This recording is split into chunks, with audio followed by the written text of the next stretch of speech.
गणेशाय नमः। नारायणं नमस्कृत्यं नरं चैव नरोत्तमं देवी सरस्वती व्यास ततो जयमुदीरयते। नमोऽस्तुन्ताय सहस्रमूर्ते सहस्रपादाक्षिशिरोर्भावे सहस्रनाम्ने पुरुषाय सहस्रदे सहस्रकोटि युगधारिणे नमः। नमः कमलनाभाय नमस्ते जलसायने नमस्ते केशवाय अनंत वासुदेव नमोस्तुते। वसुदेवं सुतं देवं कंसचानूरमर्दनं देवकी परमानन्दं कृष्ण वन्दे जगद्गुरुः। गुरु ब्रह्मा गुरुर्विष्णु गुरुदेवो महेश्वर गुरुर्साक्षात् परब्रह्म तस्मै श्री गुरुवे नमः। अथ श्री भाद्रपद कृष्णपक्ष एकादशी व्रत कथा प्रारभ्यते। श्री युधिष्ठिरोवाच। राजा युधिष्ठिर बोले कि हे कृष्ण, भाद्रपद के कृष्ण पक्ष की एकादशी का क्या नाम है? सो कृपा करके मुझे बताइए, क्या विधि है, किस देवता की पूजा होती है? यह सब विस्तार पूर्वक मुझे सुनने की इच्छा है, सो मुझे कहिए। तो भगवान कृष्ण बोले कि हे राजन, एकाग्र मन होकर तुम सुनो। विस्तार पूर्वक मैं कहता हूँ। इस एकादशी का नाम अजा है। अजा नाम से विख्यात है, पापों को नाश करने वाली है। जो मनुष्य ऋषिकेश भगवान का पूजन करके इसका व्रत करता है, उसके सब पाप दूर हो जाते हैं। तो हे राजन, दोनों लोकों में हित करने वाली इससे और कोई व्रत नहीं है। मैंने यह सत्य कहा है, मेरा वचन झूठा नहीं है। पहले राजा हरिश्चंद्र था, बड़ा सत्यवादी था और वह चक्रवर्ती था।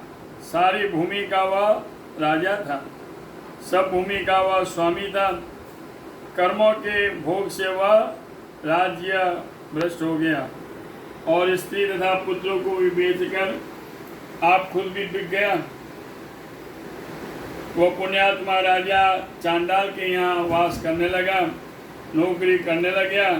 तो हे राजन, परंतु सत्य से वह कभी नहीं हटा और मृतक के वस्त्रों को भी वह लेने लगा।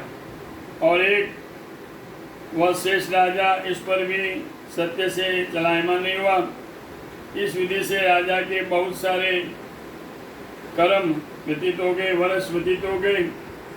इसके बाद में चिंता में वह राजा अत्यंत दुखी होकर किं करूँगी गच्छामि, मैं क्या करूँ, कहाँ जाने से मेरा दुख दूर होगा, मेरा उद्धार कैसे होगा। पाप रूप समुद्र में डूबे हुए वह राजा इस प्रकार चिंतन कर रहा था। उस समय राजा के आतुर ज्ञान गौतम मुनि वहाँ पर आए। परमात्मा उपकार करने के लिए ब्रह्मा द्वारा ब्राह्मण बनाए गए हैं। ब्राह्मण सबका उपकार करते हैं और वह शेष राजा से राजा ने ब्राह्मण को देखकर नमस्कार किया, हाथ जोड़कर गौतम के आगे खड़े हुए और अपना दुख उन्हें सुनाया। राजा के वचनों को सुनकर गौतम ऋषि विषय मुक्त हो गए। फिर मुनि ने राजा से के लिए इस व्रत का उपदेश दिया कि हे राजन, भाद्र के महीने के कृष्ण पक्ष में अति पुण्य को देने वाली अजा नाम जो एकादशी होती है, हे राजन, उसका व्रत करो, पाप का नाश हो जाएगा। उपवास में सत्तत्पर होकर रात्रि में जागरण करो। इस प्रकार व्रत करने की संपूर्ण पापों का क्षय हो जाता है। तो हे नरोत्तम, मैं तुम्हारे पुण्य के प्रभाव से यहाँ पर आया हूँ। ऐसा कहकर गौतम मुनि अंतर्ध्यान हो गए। मुनि का वचन सुनकर राजा ने वो उत्तम व्रत किया। इसके करने से राजा के पाप क्षण भर में दूर हो गए। तो हे राजन, इस व्रत का प्रभाव सुनो। इस व्रत के प्रभाव से राजा दुख से पार हो गया और स्त्री द्वारा शमशान में लाया हुआ पुत्र भी जीवित हो गया। आकाश में नगाड़े बजे, पुष्पों की वर्षा हुई। उन्होंने अंकड़ राज्य पाया। राजा हरिश्चंद्र ने पूर्ववासियों को समेत और अपने सब परिवार समेत स्वर्ग को प्राप्त किया। तो हे राजन, इस प्रकार ये व्रत को जो तुम करते हैं वे सब पापों से मुक्त होकर निश्चय स्वर्ग को जाते हैं। तो हे राजन, इसके पढ़ने और सुनने से भी वाजपेयी यज्ञ का फल प्राप्त होता है। जय जय श्री ब्रह्मेद पुराणे भाद्रपद कृष्ण पक्ष अजानाम एकादशी व्रत श्री कृष्णार्पणमस्तु। बोल कृष्ण कन्हैया लाल की जय। सुधर्मो राघवंश अधर्मो दस्करंजरा एवं वदन्ति लोकानां यतो धर्मस्ततो जयः। तिथिवारं च नक्षत्रं योगं करणमेव च पंचांगम श्रुते नित्यं गंगा स्नानं फलं लभेत्।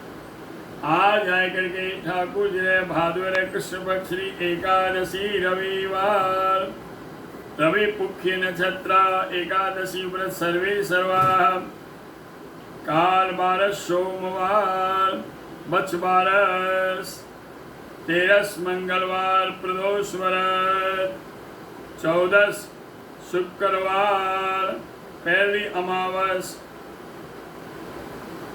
अमावस गुरुवार दूढ़ी अमावस शुक्रवार बाबेरी बीज रविवार चंद्र दर्शन शनिवार में है। मंगलम भगवान विष्णु मंगलम गरुड़ध्वजा मंगलम पुंडरीकाक्ष मंगलाय स्तनोवरी। सब भक्तों ने जय श्री कृष्ण पंडित कमल व्यासरा चेन्नई सु जय जय श्री कृष्ण।